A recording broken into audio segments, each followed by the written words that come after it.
మధ్యమ విచలనము లేదా సగటు విచలనం, దీన్నే మనం మీన్ డీవియేషన్ అంటారు ఇంగ్లీష్లో. ఓకేనా? రైట్. ఇప్పుడు దాని గురించి మనం చెప్పుకుందాం. మధ్యమ విచలనము లేదా దీనికి ఇంకో పేరని చెప్పుకున్నాం, సగటు విచలనం అని కూడా చెప్పుకుంటాం. దీన్ని ఎండి మీన్ డీవియేషన్గా చెప్పుకుంటాం. ఓకేనా? రైట్. మధ్యమ విచలనము లేదా సగటు విచలనము అంటే అంకమధ్యమము లేదా మధ్యగతము లేదా బాహుళకం, ఈ మూడేంటివి? సగటులు. ఈ సగటు నుండి దత్తాంశములోని మిగిలిన విలువల యొక్క విచలనాల సగటుని మనము మధ్యమ విచలనము లేదా సగటు విచలనము అని చెప్పుకుంటాం. ఓకేనా? రైట్. మరి ఈ మధ్యమ విచలనము లేదా సగటు విచలనములో మళ్ళీ రెండు దత్తాంశాలు ఉంటాయి, అవర్గీకృత దత్తాంశము మరియు వర్గీకృత దత్తాంశము. అమ్మ మిమ్మల్ని అడిగితే 99% ఓన్లీ ఫార్ములాలు లేదా ఫార్ములాలో ఉండేటువంటి అక్షరాల గురించి వివరణ, 99% ఇది అడుగుతాడు. లేదా ఇంకా ఏదైనా దీంట్లో అడగదలుచుకుంటే అవర్గీకృత దత్తాంశంలో ఒక చిన్ని లెక్కను అడిగే అవకాశం కూడా ఉంటుంది. ఇదే ఈ రెండే. వర్గీకృత దత్తాంశం అడగకపోవచ్చు, ఎందుకంటే చాలా పెద్ద లెక్క, దాన్ని అడిగే అవకాశం ఉండదు. ఓకే, అయినా సరే మనం చెప్పుకుందాం. మరి అవర్గీకృత దత్తాంశంలో మధ్యమ విచలనం ఇప్పుడే మనం చెప్పుకున్నాం. అంటే దత్తాంశం యొక్క సగటుని కనుగొని ఆ సగటు నుండి దత్తాంశములో ఉండే రాసుల యొక్క విచలనాన్ని, అంటే తేడాని, విచలనం అంటే తేడా, ఆ విచలనాన్ని కనుగొని దాని మొత్తాన్ని కూడా రాసుల మొత్తంచే, అంటే దానికి సగటు అన్నాను నేను, రాసుల మొత్తంచే భాగించినట్లయితే వచ్చే విలువనే మనము సగటు విచలనము లేదా మధ్యమ విచలనం అని అంటున్నాం. Okay, right. దీనికి ఫార్ములా ఒక్కసారి చూద్దాం. మధ్యమ విచలనం అవర్గీకృత దత్తాంశంలో sigma mod x minus m by n, ఇది ఫార్ములా. సిగ్మా అంటే మీ అందరికీ తెలిసింది కదా, మొత్తము, సమ్ అని అర్థం సిగ్మా అంటే. ఇక్కడ ఎక్స్ అంటే ఏంటో తెలుసు కదా, దత్తాంశములోనే రాసులు. గుర్తుపెట్టుకోండి, అవర్గీకృత దత్తాంశంలో ఎప్పుడు కూడా ఎక్స్ దేన్ని తెలియజేస్తుందయ్యా అంటే దత్తాంశములో ఉండేటువంటి రాసుల్ని తెలియజేస్తుంది. ఇక ఎం అంటే ఏమిటి? ఎం అంటే సగటు, అంటే రాసుల మొత్తము బై రాసుల సంఖ్య వేస్తే సగటు వస్తుంది. లేదా మధ్యంతర సగటు లేదా బాహుళక సగటు దేన్నైనా తీసుకోవచ్చు ఎంగా. ఓకేనా? రైట్. ఎం అంటే సగటు అని, అది అంకమధ్యమం కావచ్చు, మధ్యగతం కావచ్చు, బాహుళకం కావచ్చు. బై ఎన్ అంటే ఏమిటి? అవర్గీకృత దత్తాంశంలో ఎప్పుడు కూడా ఎన్ దేన్ని తెలియజేస్తుంది? రాసుల సంఖ్యను తెలియజేస్తుంది. గుర్తుపెట్టుకోండి. ఓకేనా? మళ్ళీ ఒక్కసారి జాగ్రత్త చూడండి అమ్మా. అవర్గీకృత దత్తాంశంలో మధ్యమ విచలనము is equal to sigma mod x మై, ఇప్పుడు ఏదో కొత్తగా విన్నారు ఒక మాట, సిగ్మా మాడ్ అంటున్నాను ఇందాక నుంచి. ఏంటి మాడు? మీరు 6 నుంచి 10వ తరగతుల్లో చాలాసార్లు వినుంటారు ఈ మాడ్యులస్ అనేటువంటి మాట. మాడ్ అంటే పరమ మూల్య విలువ అని. ఓకేనా? అంటే పరమ మూల్య విలువ ఎల్లప్పుడూ కూడా ధనాత్మకం అవుతుంది, రుణాత్మకం కాదు. అది ఆ లాజిక్ గుర్తుంటే చాలు మీకు. ఓకేనా? Right. Sigma mod x minus m by n. X అంటే ఏం చెప్పుకున్నాం మనము? దత్తాంశములోనే రాసులు. ఎం అంటే ఏం చెప్పుకున్నాం మనము? ఆ రాసుల యొక్క సగటు, అది అంకమధ్యమం కానీ, మధ్యగతం కానీ, బాహుళకం కానీ. బై ఎన్ అంటే ఏమో చెప్పుకున్నాం మనము? రాసుల సంఖ్య.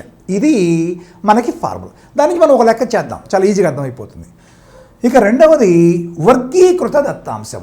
వర్గీకృత దత్తాంశంలో మధ్యమ విచలనము లేదా సగటు విచలనానికి ఫార్ములా ఏందయ్యా అంటే sigma mod f into x minus m by sigma f, ఇది ఫార్ములా.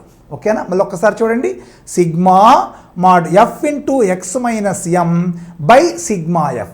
ఒక్కోసారి ఈ సిగ్మా ఎఫ్ స్థానంలో ఎన్ కూడా ఇస్తారు, ఏదైనా ఒకటి, ఎన్ అన్న సిగ్మా ఎఫ్. సిగ్మా ఎఫ్ అంటే ఏంది? పౌనఃపున్యాల మొత్తము. మరి వర్గీకృత దత్తాంశంలో మనం ఎన్ ఎప్పుడు కూడా పౌనఃపున్యాల మొత్తంగానే అనుకున్నాం కదా మనం. కాబట్టి సిగ్మా ఎఫ్ కానీ ఎన్ కానీ ఏది ఇచ్చినా ఇబ్బంది ఉండదు, గుర్తుపెట్టుకోండి. ఇక తర్వాత దీన్ని ఈ ఎక్స్ మైనస్ ఎమ్ని మనము డి అంటే విచలనము అని కూడా చెప్పుకుంటాం. అందుకని దీనికి ఇంకొక ఫార్ములా ఏంటంటే సిగ్మా ఎఫ్డి బై ఎన్ లేదా సిగ్మా ఎఫ్ అని కూడా ఉంటుంది ఫార్ములా. ఓకేనా? మర్చిపోబాకండి. ఎక్స్ మైనస్ ఎమ్ అని మనం డీవియేషన్స్, విచలనాలు అని అంటాం. ఓకేనా? రైట్. మరి దీంట్లో ఉండే అక్షరాలను ఒక్కసారి చూద్దాం మనం. చూద్దామా? ఒకసారి చూడండి. ఎఫ్ అంటే పౌనఃపున్యాలు. ఎఫ్ అంటే ఏమిటి? ప్రతి తరగతి ఉండేటువంటి పౌనఃపున్యాలే మనం ఎఫ్. ఎక్స్ అంటే ఏంటో తెలుసు కదా మీకు, మనం అంకమధ్యం కనుక్కున్నాం, దాంట్లో మీరు ఎక్స్ అనే మాట విన్నారు. ఎప్పుడు కూడా వర్గీకృత దత్తాంశంలో ఎక్స్ అంటే ఏంటితో తెలుసా? తరగతి మధ్య విలువలు అని గుర్తుపెట్టుకోండి. తరగతి యొక్క మధ్య విలువల్ని మనం ఎక్స్ అంటాం, ఏది వర్గీకృత దత్తాంశంలో. ఇక ఎం అంటే సగటు, అంకగణిత సగటు కానీ మధ్యంతర సగటు కానీ ఏదైనా కావచ్చు. ఎం అంటే సగటు. ఇక తర్వాత సిగ్మా ఎఫ్ అంటే మీకు ఇప్పుడే చెప్పుకున్నాం, పౌనఃపున్యాల మొత్తము అని. ఇవి మనకున్నటువంటి ఫార్ములాలమ్మ. మిమ్మల్ని 99% ఫార్ములాసే అడుగుతారు, ఇంకేం మిమ్మల్ని ఇబ్బంది పెట్టరు. లేదా ఫార్ములా ఇచ్చి ఆ ఫార్ములా ఉండేటువంటి అక్షరాలు ఉన్నాయి కదా, ఆ అక్షరాలు దేన్ని వివరిస్తాయని కూడా అడిగే అవకాశం ఉంటుంది. ఓకే, కాబట్టి ఫార్ములాలు జాగ్రత్తగా గుర్తుపెట్టుకోండి అమ్మా. మనం ఇప్పుడు ఒక ఉదాహరణలోకి వెళ్ళిపోదాం. చాలా సింపుల్గా మీకు అర్థమయ్యే విధంగా ఒక ఉదాహరణ చూసేస్తే ఈ మాటలన్నీ కూడా చాలా ఈజీగా గుర్తుండిపోతాయి. ఓకేనా? రైట్, చూడండి. అవర్గీకృత దత్తాంశానికి చూస్తున్నాను నేను ఇప్పుడు. 2, 4, 6, 8, 10ల మధ్యమ విచలనం ఎంత? మధ్యమ విచలనం అన్నా సగటు విచలనం అన్నా 2, 1 అనే విషయాన్ని మర్చిపోబాకండి. ఓకేనా? మధ్యమ విచలనం అన్నా సగటు విచలనం అన్నా దీన్నే ఎండి, మీన్ డీవియేషన్ అంటాం. Very good, right. మరి ఒక్కోసారి ప్రశ్న ఎలా అడుగుతారో తెలుసు, ఇలా అడగకుండా మొదటి 5 సరి సంఖ్యల యొక్క 5 సరి సహజ సంఖ్యల యొక్క మధ్యమ విచలనం ఎంత అని కూడా అడగవచ్చు. మొదటి 5 సరి సహజ సంఖ్యల యొక్క మధ్యమ విచలనం ఎంత అని కూడా అడగవచ్చు. ఓకేనా? రైట్. అమ్మ, అసలు మనకి ఇది అవర్గీకృత దత్తాంశం మనకు క్లియర్గా తెలుస్తుంది. అవర్గీకృత దత్తాంశం అయితే మనకు ఫార్ములా ఏమని చెప్పుకున్నామమ్మా? అవర్గీకృత దత్తాంశములో మధ్యమ విచలనము is equal to sigma mod x minus m by n అని చెప్పుకున్నాం, అంతే కదా. దీంట్లో ఎక్స్ అంటే ఏం చెప్పుకున్నాం మనం? ఈ దత్తాంశంలో ఉండే రాసులే ఎక్స్. ఎం అంటే ఏం చెప్పుకున్నాం మనం? ఈ రాసుల యొక్క సగటు, అది అంకమధ్యమం కావచ్చు, మధ్యగతం కావచ్చు, ఏదైనా అని చెప్పాను మీకు. ఓకేనా? బై ఎన్ అంటే ఏం చెప్పుకున్నాం మనం? రాసుల సంఖ్య. ఎన్ని రాసులు ఉన్నాయమ్మా ఇక్కడ? 5 రాసులు ఉన్నాయి, అది దాని అర్థం ఇక్కడ. ఓకే, ఇప్పుడు మీకు క్లియర్గా అర్థమైంది కదా. అంటే ఇప్పుడు మనము ఎక్స్ మైనస్ ఎం అంటే ప్రతి దత్తాంశంలోనే ప్రతి రాశి నుంచి సగటును తీసివేయాలి, ఆ దత్తాంశం యొక్క సగటును తీసివేయాలి, అది దాని అర్థం ఇక్కడ. వాటినన్నింటినీ మొత్తం సిగ్మా చేయాలంటే ప్లస్ చేయాలి, ఆ వచ్చిన మొత్తాన్ని రాసుల సంఖ్యచే భాగించాలి, అది దీని అర్థం. దాన్ని మధ్యమ విచలనంగా చెప్పుకుంటాం. ఓకేనా? రైట్. మరి ఇప్పుడు ఫస్ట్ ఎం కనుక్కుందామా? ఓకేనా? సగటు కనుక్కుంటున్నాను. ఫస్ట్ సగటు ఎం కనుక్కుంటున్నాను. రాసుల మొత్తము బై రాసుల సంఖ్య సగటుకి. ఓకేనా? అంటే 2 + 4 + 6 + 8 + 10/5 దట్ ఈజ్ ఈక్వల్ టు 4, 2, 6, 6, 6, 12, 12, 8, 20, 21, 10, 30, 30/5. 30/5 అంటే 6, అది దాని సగటు. యాక్చువల్గా ఇలాంటివి ఎప్పుడైనా సీక్వెన్స్లో ఉన్నప్పుడు మధ్య రాశి, బేస్ అయితేనేమో మధ్య రాశి అవుతుంది, సరి అయితేనేమో మధ్య 2 రాశుల యొక్క సరాసరి అవుతుంది సగటు ఇప్పుడు కూడా. కాబట్టి చూడంగానే చెప్పొచ్చు 6 అనేది. వెనక ముందులో ఎంత చేయాల్సిన అవసరం కూడా లేదు, ఏది మ్యాథ్స్ వాళ్ళు అయితే. నాన్ మ్యాథ్స్ వాళ్ళ కోసమని నేను ఇది మళ్ళీ వివరంగా చెప్తున్నానమ్మా. సో ఈ మొత్తం కూడుకుంటే 30 వస్తుంది. 30/5, 30/5 అంటే 6. రైట్, ఇంతవరకు ఎం కనుక్కున్నాం. ఇప్పుడు ఫార్ములా ప్రకారం ఏం చేయాలి? ప్రతి రాశి నుంచి ఎమ్ను తీసివేయాలి, అంతేనా? చూడండి ఇక్కడ sigma mod x minus m. Okay, right. చూడండి, ఫస్ట్ 2లో నుంచి ఎం అంటే 6ను తీసివేస్తున్నా, మాడ్లో పెడుతున్నాను ప్లస్, ఎందుకంటే సిగ్మా ఉంది కాబట్టి ప్లస్ పెట్టాలి. నెక్స్ట్ 4లో నుంచి 6 తీసివేస్తున్నా ప్లస్, 6లో నుంచి 6 తీసివేస్తున్నా, మాడ్ తప్పనిసరిగా పెట్టాలమ్మా. నెక్స్ట్ 8లో నుంచి 6 తీసివేస్తున్నా ప్లస్, 10లో నుంచి 6 తీసివేస్తున్నా. ఓకేనా? విచలనాలు మొత్తం ఇవి. దేర్ఫోర్ ఒక్కసారి చూడండి ఏమొచ్చిందో. ఇప్పుడు మనం వీటిని తీసివేద్దాం. తీసివేసినప్పుడు 2 - 6 -4, కానీ -4 పరమ మూల్యం ఏమైపోతుంది? +4 అయిపోతుంది. అందుకే కదా మనం మాట పెట్టుకుంది. కాబట్టి 4 ప్లస్, అట్నే ఇది చూడండి 4 - 6 -2, అంటే దీనికి పరమ మూల్య విలువ +2 ప్లస్ 6 6 పోతే 0 ప్లస్ 8 6 పోతే 2 ప్లస్ 10 6 పోతే 4. ఓకేనా? ఈ మొత్తం కూడినట్లయితే 4, 2, 6, 6, 2, 8, 8, 1, 4, 12. ఓకే, దేర్ ఫోర్ అంటే సిగ్మా మోడ్ ఎక్స్ మైనస్ ఎం 12 వచ్చేసింది. మరి ఫార్ములా ప్రకారం బై ఎన్ కూడా చేయాలి కదా. Therefore sigma mod x minus m by n కనుక చేసినట్లయితే ఇదేమో 12 వచ్చింది. బై ఎన్ అంటేనేమో రాసుల సంఖ్య 5. Therefore 12/5. మరి 12/5 అంటే 5 2 10, 5 4 20. 2.4 is the answer. Okay, so ఇలాంటి ప్రశ్న మిమ్మల్ని అడిగే అవకాశం ఉందమ్మా. ఇంకొక ఉదాహరణ కూడా మీకు చెప్తాను, 2 ఉదాహరణలు చెప్తాను. ఎందుకంటే మధ్యం విచలనం మీద 99% ప్రశ్న అడిగే అవకాశం ఉంది. ఇంకొక ఉదాహరణ చెప్పి మనం వర్గీకృత దత్తాంశంలోకి వెళ్ళిపోదాం. ఓకేనా, రైట్. ఇంకొక ఉదాహరణ చూద్దాం. ఇది చాలా ఇంపార్టెంట్ కాబట్టి మరొక ఉదాహరణ చూద్దాం. ఓకేనా, రైట్.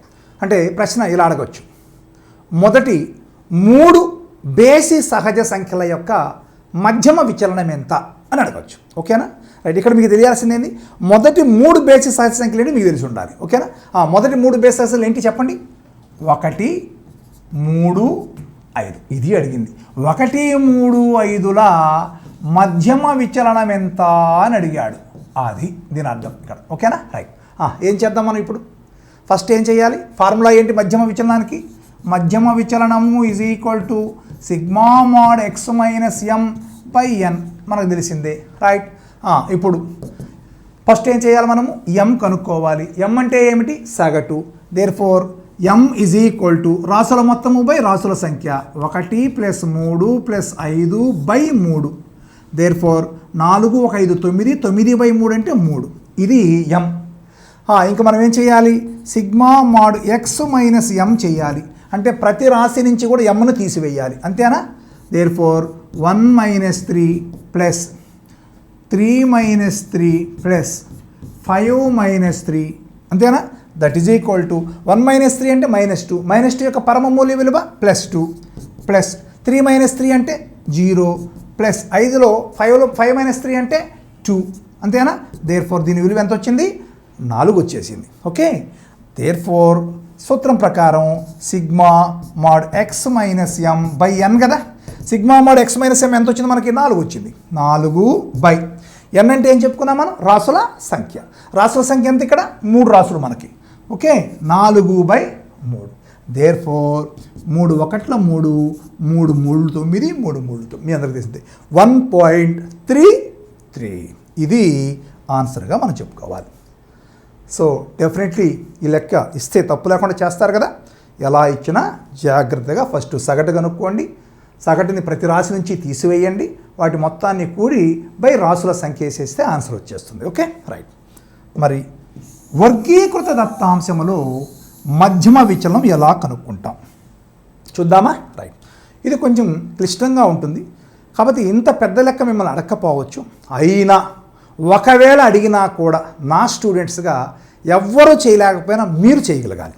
అందుకని నేను ఈ లెక్కను కూడా మీకు చెప్తున్నాను. Okay, right. వర్గీకృత దత్తాంశములో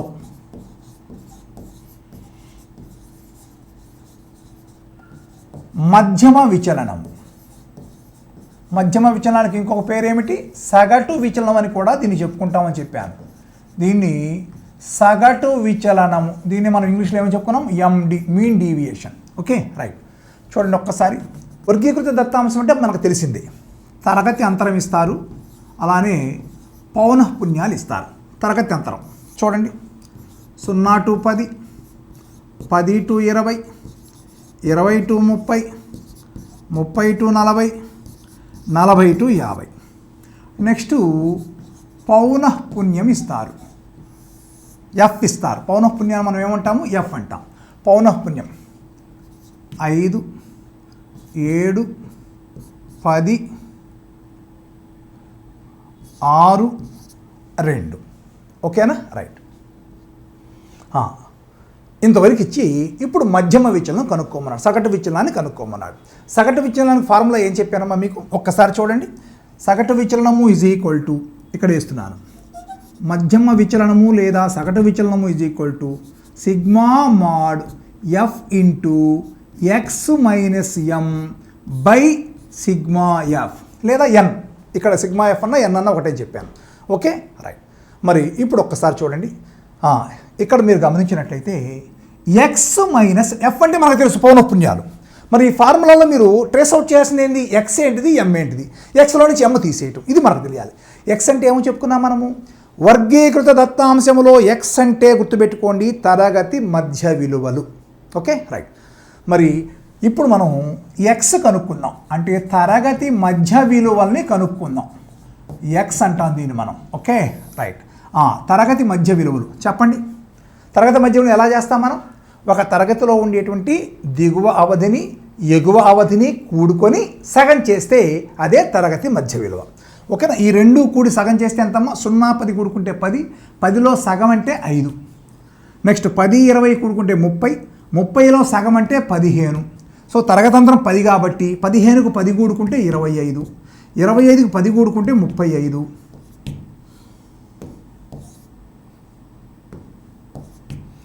35కు 10 కూడుకుంటే 45. ఇది ఎక్స్. ఓకే. మరి తర్వాత ఎక్స్ మైనస్ ఎం. ఎం అంటే ఏం చెప్పుకున్నాం మనము? ఎం అంటే సగటు, అంటే అంకగణిత సగటు. అంకగణిత సగటు కనుక్కోవాలంటే వర్గీకృత దత్తాంశాలు ఏం చేస్తాం మనము?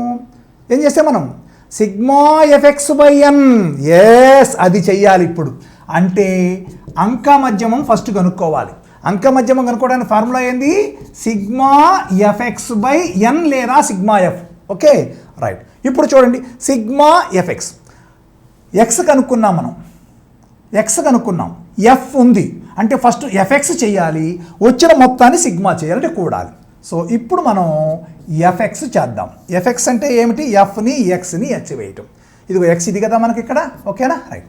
చూడండి, ఎఫ్ని ఎక్స్ని హెచ్ వేస్తున్నాం. 5 5లు 25, 7 15లు 105, 10 25లు 250, 6 35లు 210, 2 45లు 90. ఓకేనా రైట్. ఇప్పుడు మనం ఏం చేద్దాం? సిగ్మా ఎఫ్ఎక్స్ మొత్తాన్ని కూడదాం. సిగ్మా చేయమన్నాం కదా, ఎఫ్ఎక్స్ మొత్తాన్ని కూడదాం. ఓకేనా?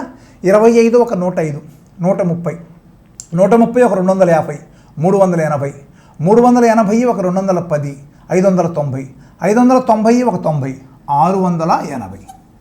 ఓకేనా? లేదా మీకు అలా కూడటం చేత కాకపోతే 5 5 10, 1 2 5 7 8 17 1 18, 1 3 5 6, 680 బై ఎన్. ఎన్ అంటే ఏమనుకున్నాం మనం? Sigma FA. ఎన్ అంటే ఇది పౌనఃపున్యాల మొత్తం. ఇది కానీ మనం చూసినట్లయితే 7 5 12 10 22 మొత్తం 30 అవుతుంది. ఓకే. దేర్ ఫోర్ ఇప్పుడు సిగ్మా ఎఫ్ఎక్స్ బై ఎన్ అంటే 680 by 30. Okay. Therefore 0. 68 by 3 అంటే 3 2 6. ఓకేనా? 3 2 6. ఓకే. Therefore 3 6 18, 22.66. అది దాని అర్థం ఇక్కడ. అంటే ఎం విలువ ఎంత వచ్చింది మనకి? 22.66. మరి సూత్రం ప్రకారం మనం ఇప్పుడు ఏం చేయాలి? ఎక్స్ మైనస్ ఎం చేయాలి. X minus m. ఓకే. ఇది చాలా పెద్ద లెక్క అండి, అందుకే నేను ఇందా మీకు చెప్పింది. ఎక్స్ మైనస్ ఎం అంటే అర్థం ఏమిటి? మధ్య విలువల్లో నుంచి ఇదిగో ఈ 22.66 ఏదైతే మనకు వచ్చిందో, ఎం విలువ ఏదైతే వచ్చిందో, సగటు విలువ ఏదైతే వచ్చిందో దాన్ని మనం తీసేయాలి. ఓకేనా? కాకపోతే మాడ్ ఉంది కాబట్టి ఇబ్బంది లేదు. ఓకే, ముందర తీసివేద్దాం ఫస్ట్. Okay right. 5లో నుంచి 22.66. ఒక్కసారి 5లో నుంచి 22.66 మీకు తీసేటి చేత కదా. సో 22.66 నుంచి 5 తీసేయండి. ఓకేనా? అప్పుడు ఎంత అవుతుంది? 17.66. కాకపోతే చిన్న దాంట్లో నుంచి పెద్దది తీసేస్తున్నాం అంటే మైనస్ పెట్టుకోండి. Simple logic. ఓకేనా? So minus 17.66. నెక్స్ట్ 15లో నుంచి 22.66 తీసేయాలి. ఓకేనా? మీకు అది రాదు, అందుకని 22.66లో నుంచి 15, 22.66లో నుంచి 15ని తీసివేయండి. ఓకేనా? 15 తీసివేస్తే 6 6, 12లో 5 పోతే 7, 7.66 అంటే మైనస్ 7.66. ఎందుకంటే చిన్నదాని నుంచి పెద్ద తీసేస్తున్నాం. నెక్స్ట్ మళ్ళీ ఎక్స్ మైనస్ ఎం 25లో నుంచి 22.66. చూడండి, 25లో నుంచి 22.66 తీసేద్దాం. తీసేస్తే ఇక్కడ ఏమి లేవు, 0 ఉన్నట్టే. 10 6 పోతే 4, 9 6 పోతే 3, 4 ఇంటూ 2 పోతే 2, ఓకేనా? అంటే 2.34. మీకు లాజిక్ ఉంటే 10 కదా క్లాస్ ఇంటర్వెల్, ఓకేనా? సో 10 కలుపుకుంటే వెళ్ళిపోతే సరిపోయింది. నెక్స్ట్ది 12.34, నెక్స్ట్ది 22.34, ఇంకా ఉంటే 32.34, ఇంకా ఉంటే 42.34. అంటే క్లాస్ ఇంటర్వెల్ 10 కాబట్టి ఆ 10 తేడాతో చేసుకుంటే వెళ్ళిపోతే సరిపోతుంది, ఓకేనా? ఎక్స్ మైనస్ ఎం కూడా కనుక్కున్నాం. నెక్స్ట్ స్టెప్ ఏంటిది? F into x minus m, mod f into x minus ఎంని చేద్దాం, ఓకేనా? మాడ్ ఉంది కాబట్టి దాని అర్థం ఏందమ్మా? పరమమూల్య విలువ. పరమమూల్య విలువ ఎప్పుడు ఏమైపోతుంది? ధనాత్మకమైపోతుంది, ఓకేనా? అంటే ఇక్కడ చూడండి, ఎక్స్ మైనస్ ఎం ఇది మనం కనుక్కుందాం, ఎఫ్ ఏమో ఇది, ఓకేనా? అంటే ఇప్పుడు ఎఫ్ చేత ఎక్స్ మైనస్ ఎంని ఎచ్ వేసి ఎడేయాలి, ఓకేనా? రైట్. ఇప్పుడు చూడండి, పరమమూల్య విలువ కాబట్టి ఇక్కడ మైనస్లు అవసరం లేదు, నేను నేరుగా ప్లస్లు వేసేస్తున్నాను, ఓకేనా? 5 ఇది 17.66 ఇంటూ 5, ఓకే? 5 6 30, 5 6 30, 1 3 33, 5 7 35, 1 3 38, 5 1 5 3 8, 88.30. నెక్స్ట్ 7 చేత 7 6 42, 7 6 42, 1 4 46, 7 7 49, 49 1 4 53, ఓకేనా? Next f into x minus m 10 2.34 అంటే 23.40. నెక్స్ట్ 6 12.34, ఓకేనా? 6 4 24, ఓకే? 6 3 18, 1 2 20, ఓకే? 6 2 12, 2 1 14, 6 1 6 1 7, ఓకే? నెక్స్ట్ 2 చేత 22.34, 2 4 8, 2 3 6, అట్నే 2 2 4, 2 2 4. అది టోటల్గా. ఇప్పుడు ఈ మొత్తాన్ని కూడా మనం సమ్ చేద్దాం, ఎందుకంటే sigma mod f into x minus m కాబట్టి ఈ మొత్తాన్ని మనం కూడినట్లయితే 4 2 6 8 14, 6 3 9 4 13, 6 19 1 20, 8 2 10 13, 16 20 24, 2 4 6 7 13. ఒకసారి చిన్న పొరపాటు వచ్చింది, ఒకసారి మళ్ళీ చూడండి జాగ్రత్తగా. 4 2 6 8 14, 6 3 9 4 13, 6 19 1 20, ఓకేనా? 8 3 11, 3 14, 4 18, 4 22, 1 2 24, 2 4 2 6 7 13, 2 15, 5 20 28, 284.04. దేర్ఫోర్ ఇప్పుడు ఈ ఫార్ములాలో దాన్ని వేసేద్దాం.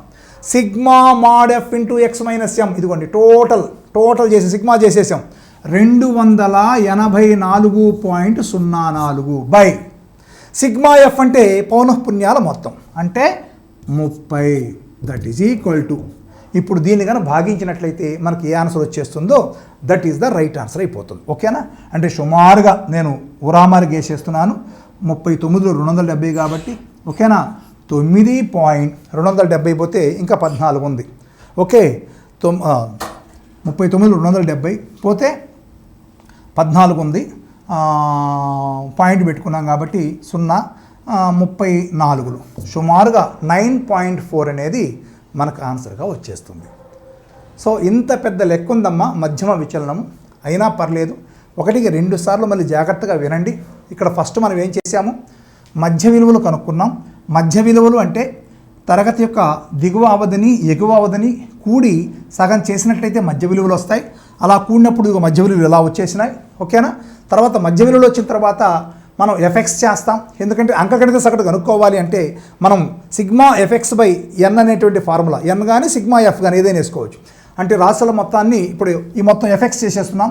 ఎఫెక్స్ చేసినప్పుడు ఏం జరుగుతుంది, ఎఫ్ని ఎక్స్ని హెచ్ వేస్తున్నాం, 5 5లు 7 15లు ఇలా హెచ్ వేసుకుంటూ వెళ్ళిపోయాం, ఓకే?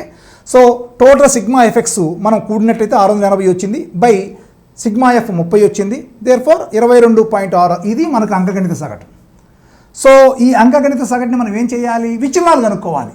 అంటే మధ్య విలువల నుంచి ఈ అంకగణిత సగటుని తీసివేయాలి.